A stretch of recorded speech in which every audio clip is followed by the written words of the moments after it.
Namaskar.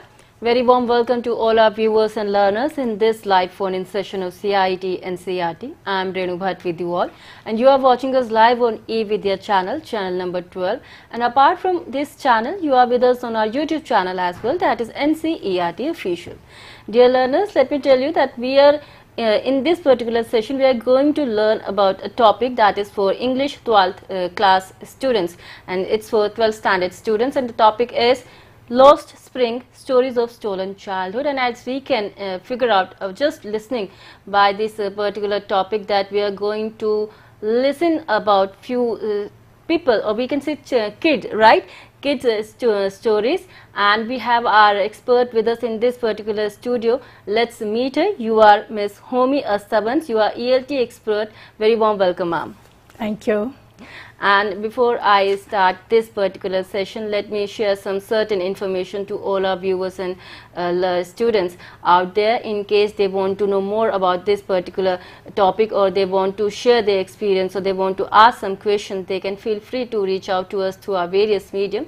You can call us on our telephone number, that is 8800 440 559, and you can drop a mail also. It's dth.class12@cit.nic.in. And if you have joined us through our live streaming, that means you are on our YouTube channel, that is NCERT Official. You have to go to the live chat box, and then you can drop your comment out there. Our expert will be happy to answer all your queries and doubts if you have any. And before I start this particular session, let me share a very important piece of information with you all regarding India's G20 presidency. We are indeed very proud that India assumed G20 presidency and will convene the G20 Leaders Summit for the first time in the country in 2023. A nation that deeply committed to democracy and multilateralism, India's G20 presidency would be a watershed moment in her history, as it seeks to play an important role by finding pragmatic global solutions for the well-being of all. And in doing so, manifests the true spirit of Vasudhaiva Kutumbakam, or we can say the whole world is one family. With that very important piece of information, let's quickly start this session, in which we are going to learn about few stories, real life examples, we can say, Lost Springs, stories of stolen childhood. So ma'am, what exactly do you have for our learners today in this particular topic, ma'am? I have something very sensitive for the children and for us. I don't know why we are so insensitive towards our children. We tend to steal away their childhood, as the title suggests. As we can figure out, as I earlier said, we can figure out just by listening to the title that it's about real life stories or examples, we can say, right? Yes. Unfortunately, real life situation.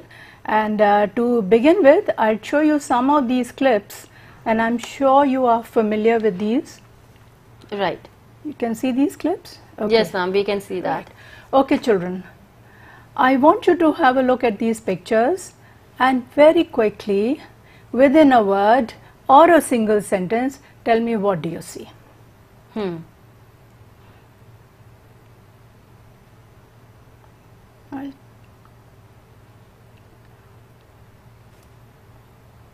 Okay, now these are the seasons. Which season do you think is the best here? I guess the spring one, the third one. Spring. Right. Spring is the best. Okay, now this picture here, what do you see? What do you feel? Ma'am, I feel bad about the children that they are working in this pictures, ma'am. You feel so sad. See what they're doing? Where should they be at this time? They should be in class, I mean in school. Yes, they should be in schools. But you feel so sorry thinking about them and seeing this. I'm getting goosebumps. Look at these little children. They're working under such inhuman conditions. And so that brings us to the topic for today. Stories of stolen childhood. You can still see some more pictures there, by Anis Jung. Okay. Now, Anis Jung was born in Rourkela, that's Orissa. She spent her childhood and adolescence in Hyderabad, educated in America, and both her parents have been writers. She started her career as a writer and has authored several books written for newspapers both in India and abroad. And a whole lot about her, she's very much into it. Now, the following is an excerpt from the book titled Lost Spring, Stories of Stolen Childhood. Here, she analyzes the grinding poverty and the traditions which condemn these children to a life of exploitation. But children, before we study this chapter, I'd like to talk to you a few things from the study point of view. Now, before you study any chapter, you need to keep in mind 5 points. The first being the title, story, theme, plot, characters, language, and conclusion overall. What is your take? What do you feel about it? Now, for example, the title could be, let's discuss this title. The title should be short, crisp, effective, one that holds your attention, one that attracts your attention and holds it. It is gripping. And then how relevant it is. So this chapter is title based. Here the title is interwoven into the entire text. Then we have the theme, the plot, and after the theme and the plot and the subplot, sorry, we have, just keep turning this, just a moment, yes. The plight of street children forced into labor, child labor, early in their life and denied the opportunity of education. Then we have a sub-theme also, the callousness or the indifferent attitude of the society, and people like, unfortunately, bureaucrats, politicians, sahukars, policemen, towards the misery of these unfortunate power-stricken children. So now this chapter is based on two stories of two children at two different places. The first one is situated at Simapuri, and the children are involved in say rag picking. They are the rag pickers, and the other is situated in UP, Uttar Pradesh, a town in Uttar Pradesh, Firozabad, which is known for bangles, glass bangles. And the character that we will talk about is Mukesh. Okay. So we'll first start with the first story. So the main character is obviously the narrator, Anisja, and then she's talking to the boy, the rag picker, whose name is Sahib-e-Alam. Then there is a secondary character, man from Udupi. Now Udupi is famous for a temple of Lord Krishna, and Udupi is on the outskirts of, say, Bangalore, Karnataka, where counting is taking place today of the election results. Okay. Now language is pretty simple, but for a few difficult words, you have easy flow of language, and the narrative is very interesting all through. And then this chapter has a whole lot of literary devices. To begin with, we have two ironical literary devices, both in the names. Now this rag picker's name is Sahib-e-Alam. Sahib-e-Alam. And what is he doing? He's a rag picker. And what's the meaning of his name? Master of the universe. Right. And similarly in the other story, Mukesh, he is he's also working in a glass factory, and his name means Lord, God of the three worlds, that is Lord Shiva. So that is ironical. And apart from this, there are a whole lot of these devices, literary devices, which we'll do in a bit more detail after this. Okay. Now, after having got into account, taken into account those 5 points, now let's see, in addition to those 5, there are 3 connections. 3 very important connections. Whatever you read, you need to have text to text connection. Now here in this chapter, it could be related to memories of childhood from the other textbook, the Vistas. Then you could even relate to a poem from Flamingo itself, the elementary school classroom. And then the next one is text to real life. Despite the ban, there are 150 million children globally working as child labor. Children at light signals, selling things, performing antiques or begging. And then in Dubai, children are sold for camel ride for their sadistic pleasure. Then the third connection is text to global or real world situation, that is, that talks of child labor and abuse, which is a global phenomenon and a problem, mostly in Africa and Asia, hunger, starvation, malnutrition, poverty and what. You really feel sad for these children. And then after that, how should you study? 3 points, how should you study? Read, understand and reflect. So the first reading of the chapter should be as a story and not as a duty, not as a part of your syllabus. Then as you read the entire chapter, keep on underlining or marking the difficult words. Then look up your dictionary or your phone to find out the meaning of those difficult words. Now read the chapter with the meaning.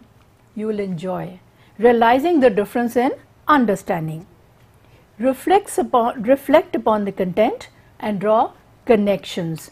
Ask questions, discuss and analyze the content. Then you could recall the content, jot down the main and the sub points and the keywords. Isn't that note making, children? So double benefit. Then a variety of writing skills can be based on the chapter.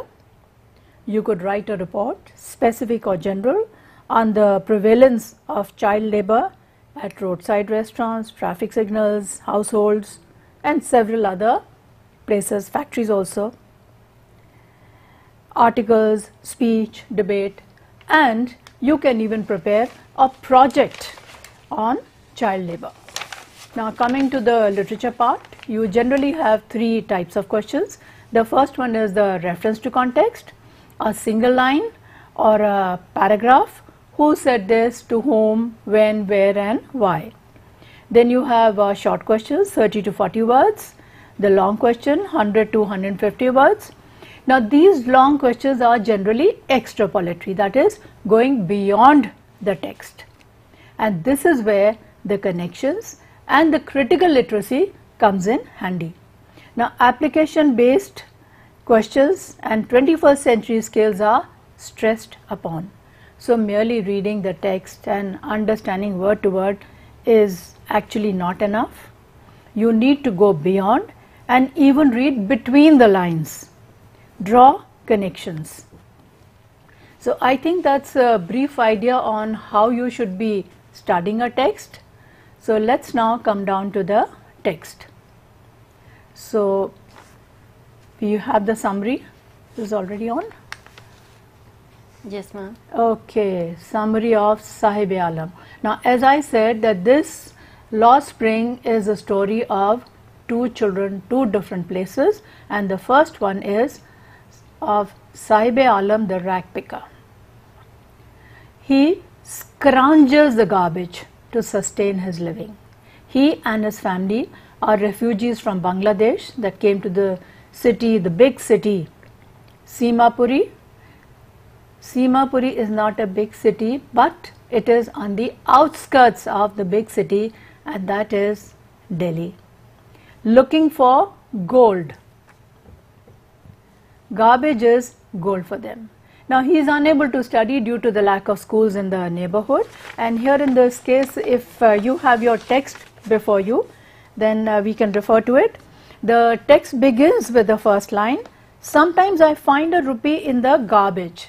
Now garbage is a keyword, and when we think of garbage, different people have different connotations, different associations with it. But garbage, beyond the text, it's a lucrative industry. Garbage is being sifted and sold, and garbage capital is in the capital itself. Okay. Now is scrounging for gold. Gold is not any piece of jewelry, but gold is money for them. And so the chapter begins with the narrator talking. Now the language, I said, it is the first person narrative. So the author is asking, why do you do this? I have nothing else to do. Why? Go to school. How conveniently we do make some sentences and we say, go to school. So what is his response?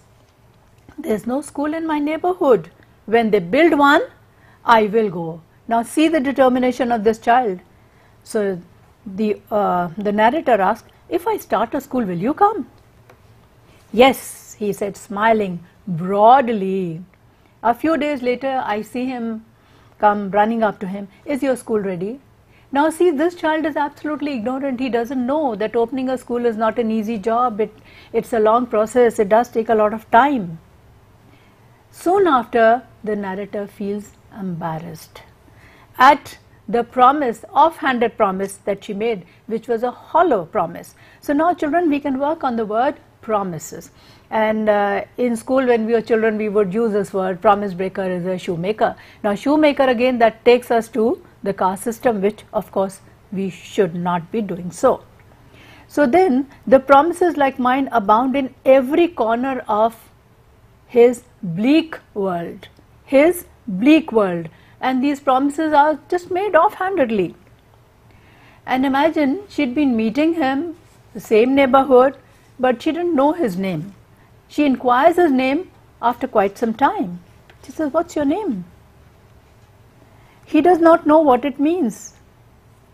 Sahib-e-Alam, Sahib-e-Alam, that is Lord of the universe. It's ironical because he, along with the others, is outright downtrodden. So the author wonders if staying barefoot is just a tradition among the poor or only an excuse to explain away a perpetual state of poverty. Now this is reference to the other barefoot boys, and when she asks, why aren't you wearing chappals? And excuses like, my mother didn't bring them down, and all sorts of things. But the fact is, it is not the lack of money, but a tradition to stay barefoot is one explanation. I wonder if this is an excuse to explain away a perpetual state of poverty. And then the narrator also recalls a story about a man from Udupi who, as a young son of a priest, used to pray for a pair of shoes. After 30 years, the author visited the same place, and what does she find? Only slight improvement, and that is the present priest's son was wearing shoes and that he was going to school.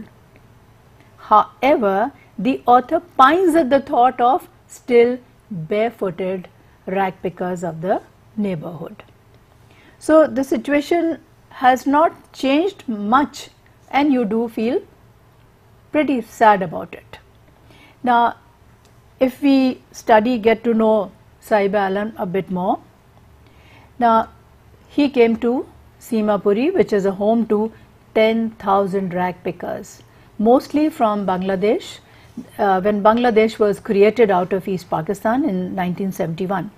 Now see, from 71 to now, 50 years down the line, not much change. These people are not even Indian citizens. They do have ration cards, no Aadhaar card or family card. Why? Food for thought. Now ration card allows them to buy grains, and the garbage is the mean of survival. So the ration card again is not primarily to help them out, it is, they are the vote bank. They are not Indian citizens as such for majority of things, but they are the vote bank. They believe that their transit shacks are a better place than their native village that provides no food. Once in a while, the children manage to find coins and a rupee note in the garbage heaps, and they notice this occasionally, occasional finding, and you can see the happiness of the children, and their hope is further raised that they dig more into it. So for the children, garbage is wrapped in wonder. For the elders, it is their survival. Now, survival in Siamapuri means rag picking. Although all through these years it has acquired the proportions of a fine art. Garbage to them is gold, it is their daily bread, a roof over their heads, even if it is a leaking roof. But for a child, it's even more. In fact, garbage capital is in the capital. And in the hope of finding more, they don't stop scrounging. Maybe they'll find. And as I read just now, that it is for children, it's wrapped in wonder. But for the others, it is a means of survival. Then again, one day we find Sahib watching two men well dressed in white playing tennis. I like the game. He hums, content to watch it, and then he admits, I will play this game. But he doesn't realize that he can only be a spectator. He cannot go beyond that, and spectator also, thanks to the gatekeeper who allows him to see it, he can, because this is out of his reach. And then this is despite the fact that he is managed a discarded pair of tennis shoes, and that is a big consolation. But this will again, I would repeat, is out of his reach. So contrary to his heartfelt desire, Sahib eventually lands up picking up a job in a tea stall where he is paid rupees 800 and all his meals. One day, the authoress finds him, meets him, and what does she see? That he is on his way to a milk booth carrying a canister to fetch milk for his master. The author observes how in the process of earning a few hundred rupees, Sahib has lost his freedom, his carefree look. He is no longer his own master.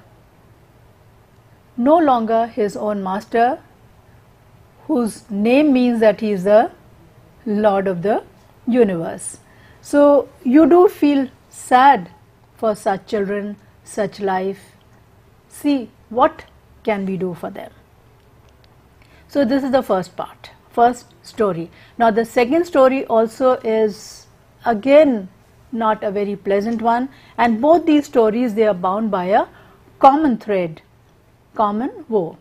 Now Sahib is satisfied or no choice, you could say, with his profession, and the only thing is that when he is working at this place, he feels that he is not his own master. Now we go on to the next story, that is of Mukesh. Okay, before we go on to the next story, let's go through some difficult words, vocabulary. Scrounging, amiss, mutters, hollow, bleak, abound, embarrassed, barefoot, shuffles his feet. Excuse, desolation, acquaintance, periphery, outer area, metamorphically, symbolically. Now Siamapuri, which is on the periphery of Delhi, metamorphically it is part of Delhi. Squatters, wilderness. Now Siamapuri was in wilderness, and even now it's no better. Devoid, lack of or absence of something. Aching, tattered, you see the picture there, torn and tattered. Pitched their tents, no proper houses, transit homes, temporary homes, intently with great interest. Ma'am, before we start this story, I just wanted to know, or I'm quite curious to know about the fact that if I talk about the author, right, so she did some research on that particular kid only? Yes, she's been doing that, she's been observing and seeing that particular child in her own neighborhood do this day in and day out, it aroused her curiosity. Then she spoke to him, she got to know him, and then She finds out about Firozabad, bangle making. The situation is no better. So she is very sensitive. And in fact, this chapter is an appeal to us, appeal to the society at large.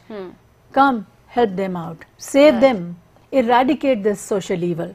So that is her appeal through this chapter. So we have to be a bit sensitive towards this particular group as well. Absolutely. And I was going through some clip somewhere, and I am forgetting the name of the place. I don't know where it is situated. So there's a young girl, and she, along with 2-3 others, it was in a village. She goes around to all the places where she sees children working, I mean tea stalls here, and then she tells them don't do that. So they say why not? And then she goes to the Pradhan of that place, and she says, look at her matter was reported that see, she is interfering. And then he talks to her, so she says, she explains this, then that person, of course, that man in authority, he was really shamed that this girl is doing what he should be doing. And of course he encouraged her, and then she got correct. And imagine that village is without child labor. All children are in schools now. And they are teaching them, senior children, they are teaching them. So if a small girl with some children could do it, surely we too can do lots. We as an individual can take initiative, right? Yes, absolutely. See, for example, like I'm giving you my own example. I used to feel very sorry for these children, and whenever they would sell anything, I would definitely buy and not at all bargain with them and give them even more than what they asked for. And if there was a child beggar, I would give. But then later on I realized there was, I mean, in discussion here and there, they say, what I'm doing is something very wrong. That means I'm indirectly encouraging. Right. And they say, no, don't do this, and better still, click the photograph and put it on various groups. And that really worked. A number of kidnapped children were restored to their parents. So this has become a nexus. I mean, beggary. And that is when I've started very closely observing the children. You know, they are begging and they have a regular kind of a bag. So a beggar couldn't be affording that. That means somebody is initiative and somebody is organizing that. So begging has become an organized trade, you could say. So we need to do away with this. We need to sort of discourage all these and pull the children out. So if we want rid from all those evils, then we have to eradicate, right, all these things. Yes, we need to work, all of us. And it starts at all levels. Charity begins at home, in school. And see, when you're traveling, I mean, I've really become very conscious, and each time at traffic signals, I just view this. What are they doing? How are they begging? And see, they've been told certain stories. And real life account, I can tell you, somewhere in South Delhi, I don't remember the place now, there was a 11-12-year-old girl in winter without clothes. So I felt so sorry for her. I gave her my sweater. And when I return, what do I see? The girl in the same state, sweater gone. So what do you do? What do you think?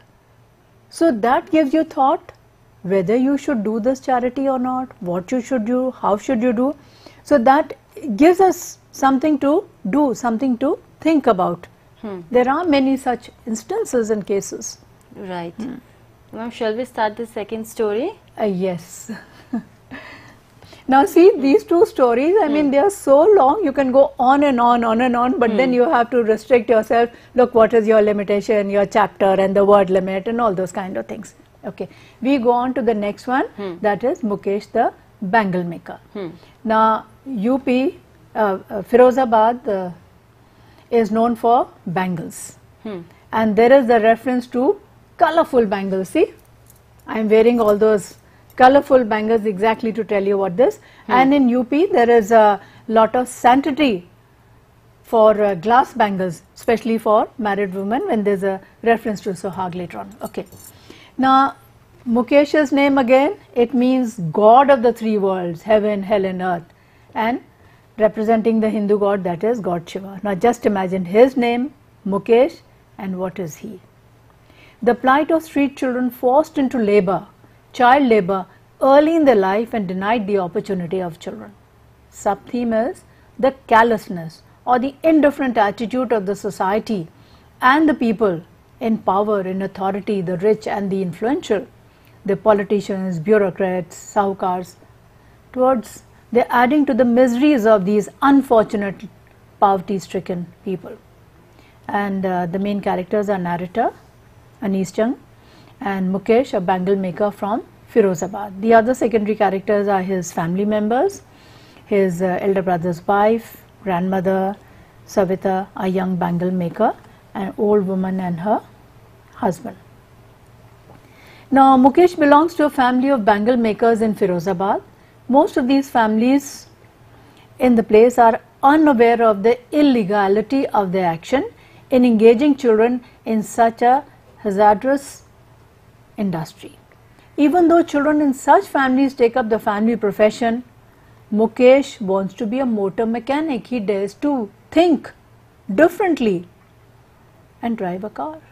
Mukesh takes the author to his house, which is one among many of the dilapidated houses of the bangle makers. Now you have a detailed description of his house, what it is like. It's very pathetic. Constructed in stinking lanes, garbage flowing. It's inhuman.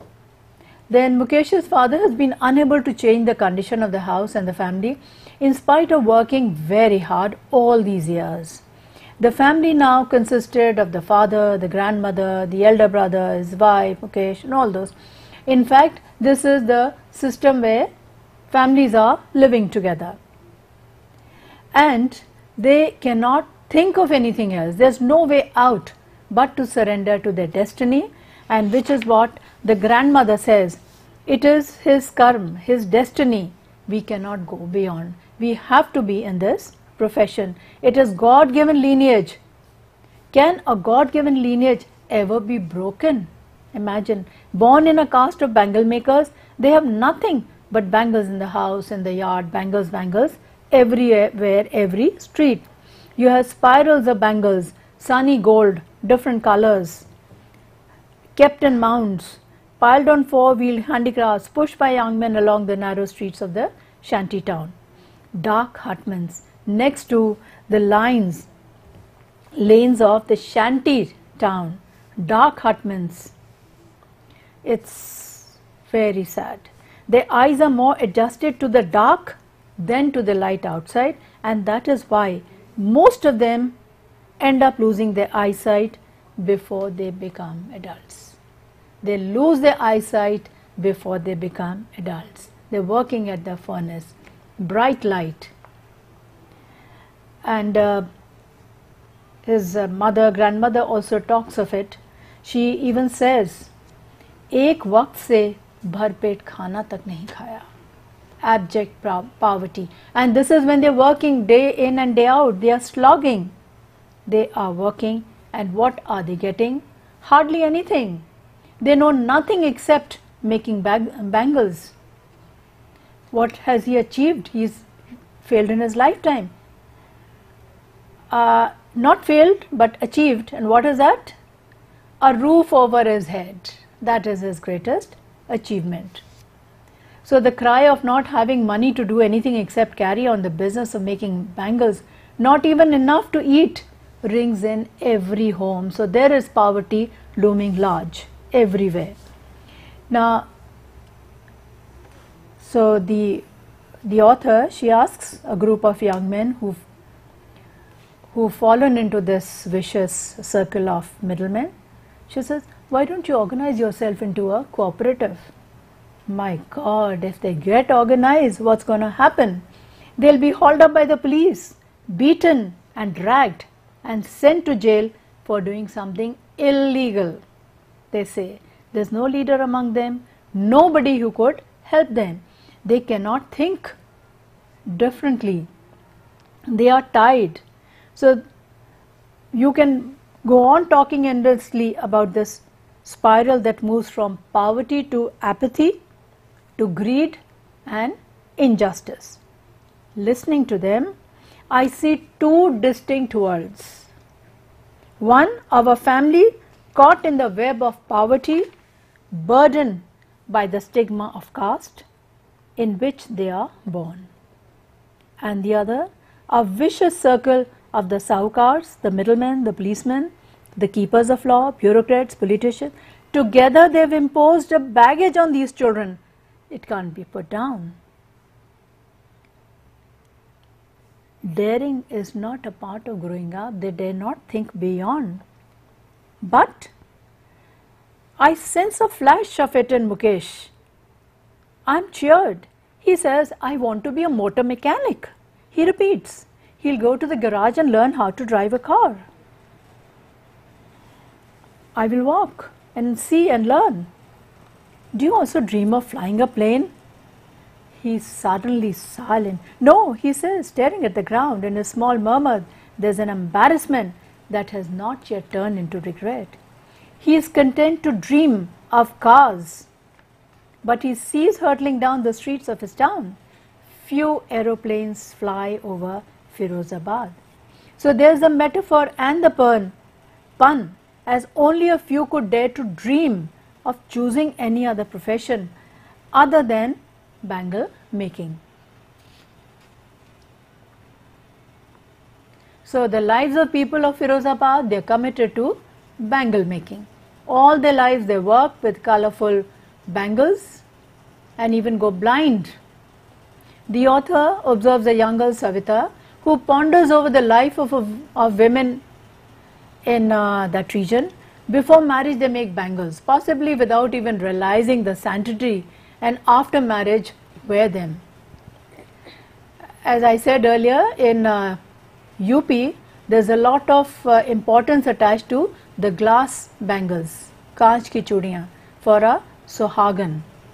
She is perhaps ignorant of that. People seem to have stopped dreaming here. The injustice of the social legal system. Just a moment. The young men are bogged down by the police. Nobody can think of anything. But the prospect of Mukesh attempting to break the cycle seems to the author like a ray of hope. A small step, but a start nevertheless. So, some difficult words. I want to drive a car. I want to drive a car is a mirage for Mukesh. And mirage means an illusion, something which will never be fulfilled, something which he will never be able to achieve. It is an unrealistic dream, you could say. The other words are slog, stinking, choked, hovels, wobbly, shack, platters, frail, wail. Wail again, you know, there's a, as I told you, that the family is living together, and the role of a daughter-in-law, how she is supposed to respect the father-in-law and the elderly and cover her face, the ghungat, and she is taking care of the three males in the family, the duties of a daughter-in-law. Mounts, unkempt, yes, this girl Savita has been shouldering joining pieces of the bangle. You can see the picture there. Sanctity, the sacredness, dawn on her draped lament. So that is the sad tale of Firozabad, which is famous for glass bangles. Now when we are talking about the language, easy flow, full of literary devices. Now there are a whole lot of these literary devices, hyperbole, exaggeration. Now see, example is garbage to them is gold. Gold means money. Gold means survival. Gold means everything to them. Or in other words, you could say garbage to them is life, the survival. Then metaphor.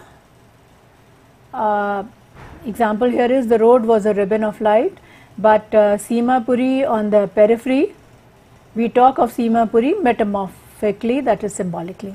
Simile is of course a comparison. Irony. Now irony, there is a whole lot of irony in this chapter.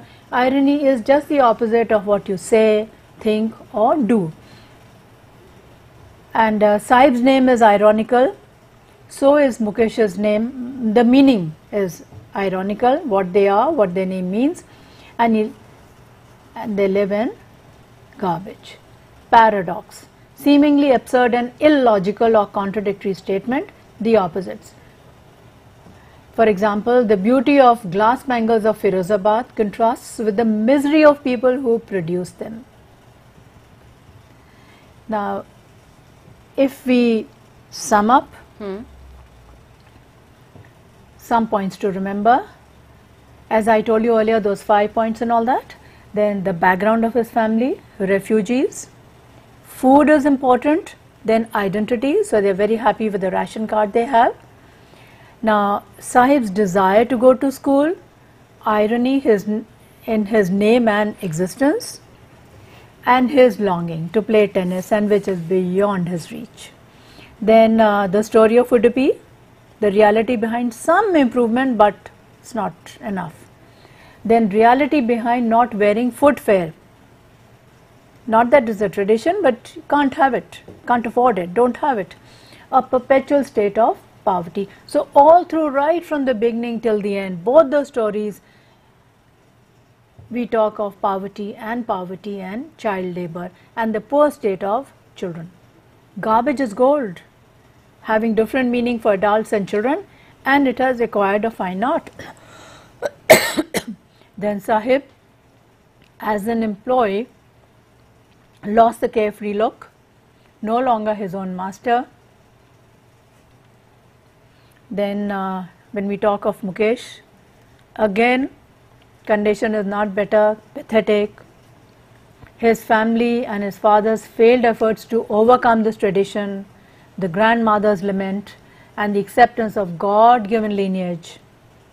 Savita's ignorance of the symbolical connotation of bangles. Then these bangle makers can't organize themselves into cooperative. Togetherness fight out. Two distinct worlds, one caught in web of poverty, stigma of state, vicious circle of sahukars, middlemen. So dear learners, there are some points to remember, as you can see on your presentation on your screen right now, and we still have 10 more minutes left for this session. If you have any query, you can reach out to us. You can drop a comment in our YouTube channel, that is ncertofficial. You have to go to the live chat box and then you can drop your comment out there. Our expert will happy to answer all your queries and doubts. And let me tell you one more time, we still have 8 to 10 more minutes for the session. And you can call us on our telephone number as well, that is 8800440559. Either you can drop a mail at our email address, that is dth.class12@ciet.nrc.in. We would appreciate your effort if you send us your feedback as well. So ma'am, shall we start? Yes. So then, you were telling us about some points that students need to remember, ma'am. Yes, those points basically, so you can analyze this and say, condense this chapter, you could describe it say in 1 word or 2 words, exploitation, child labor, poverty, all those are the keywords. Then at the end of your chapter, there are some questions, understanding. See, one is about the migration of people.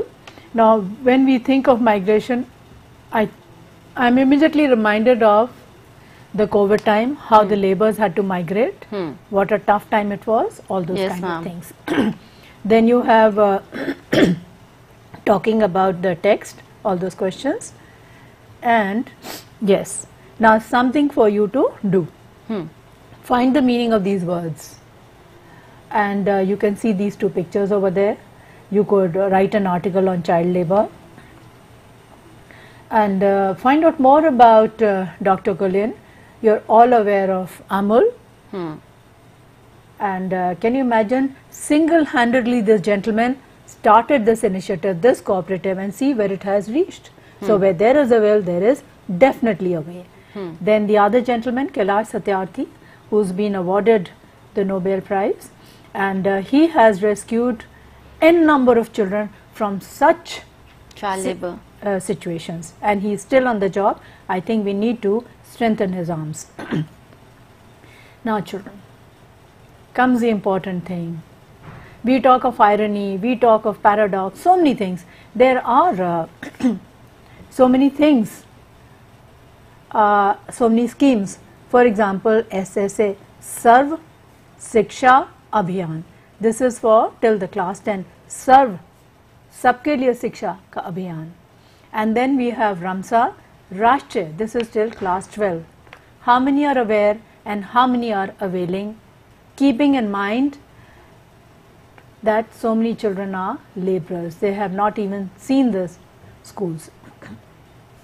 UNICEF, United Nations International Children's Emergency Fund, is doing a lot.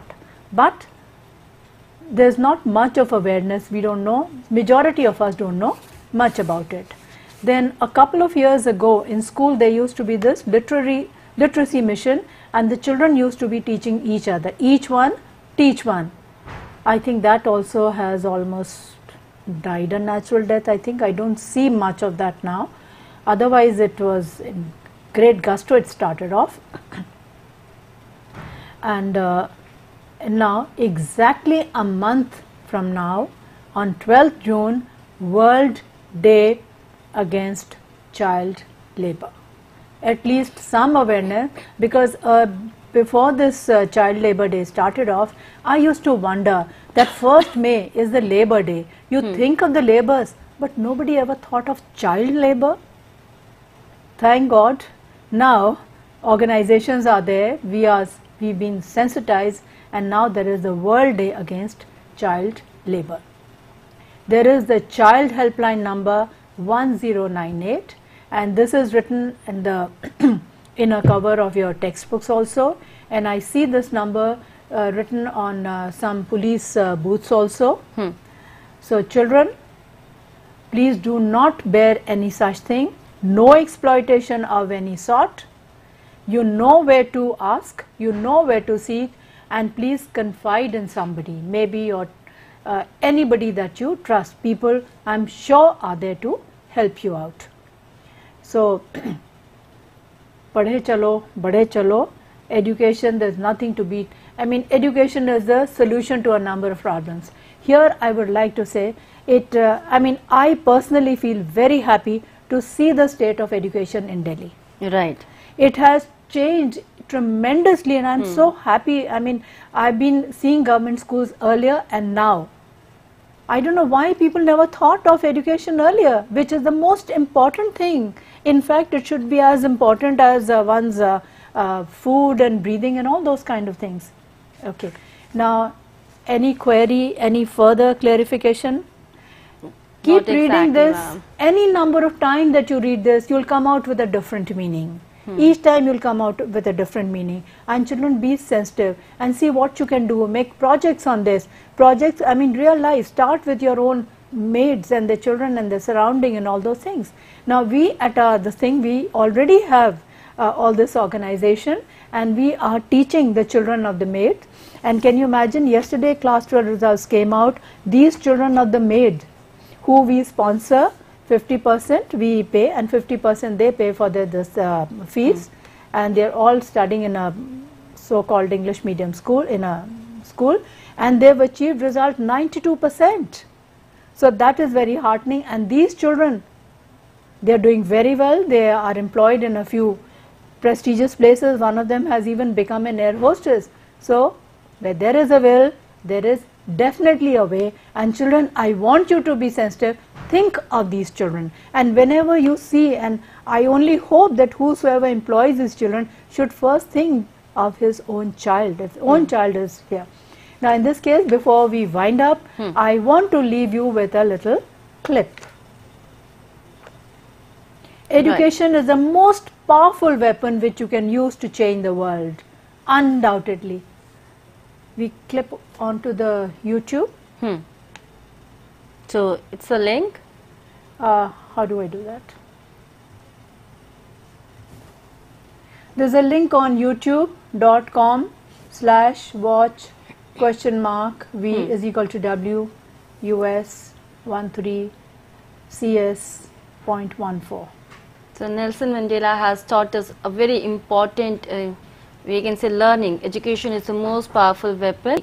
The topic was Lost Spring, Stories of Stolen Childhood, and we learned 2 stories about 2 different child. The World Day Against Child Labour is observed on June 12 every year to highlight the barbaric practice of child labour. The day not only focuses on the suitable environment required for the children to grow and prosper, but also provides an opportunity to gain support from governments, civil society, and media to participate in the campaign against child labor. Poverty is one of the main reasons for child labor, because of which children are forced to leave their schools and opt for minimal jobs to support their parents for their livelihood. Moreover, some are forced into child labor by organized crime rackets. The theme of World Against Child Labor 2021 is Act Now, End Child Labor. The International Labour Organization launched World Day Against Child Labor in 2002, after which the day has been annually celebrated to raise awareness about the plight of child labourers worldwide and steps one can take to eradicate this social evil. According to the ILO, there are about 152 million children globally who are engaged in child labour, 72 million of whom are in hazardous work. To stop child labor, it's in our hand. We should not appreciate that, right? Yes, let's hope, give them their lost spring, give them their childhood. So it's time for me to wrap up this session here only, as we are running very short of time. So before that, Homi ma'am, thank you so very much for being with us. My pleasure. And for your information on lost spring, stories of stolen childhood. And I'm quite sure this session would be beneficial for all the viewer out there, so whosoever was with us. And before I wrap up this session, let me share a very important piece of information regarding NCERT textbooks. NCERT textbooks for the year 2023-24 are available throughout the country, and these textbooks may be purchased directly from the NCERT sales counters located at New Delhi, Ahmedabad, Bengaluru, Kolkata and Guwahati. These sales counters will be functional on all the weekdays, including all the registered holidays, Saturdays, Sundays as well, from 9:30 AM to 6 PM. You may also place order for the books online from our website, that is ncertbooks.ncert.gov.in, and these books will be delivered at your doorsteps with no delivery fees. And in case you want the soft copy of all those books in PDF version, it can also be downloaded from NCERT Diksha e-Pathshala website and from our mobile app. Please visit the website ncert.nic.in to know more about the authorized vendors. With that very important piece of information, me, Renu Bhatt, is taking your leave along with my whole team, but you stay tuned to eVidya channels and NCERT official YouTube channel for more informative program. Namaskar.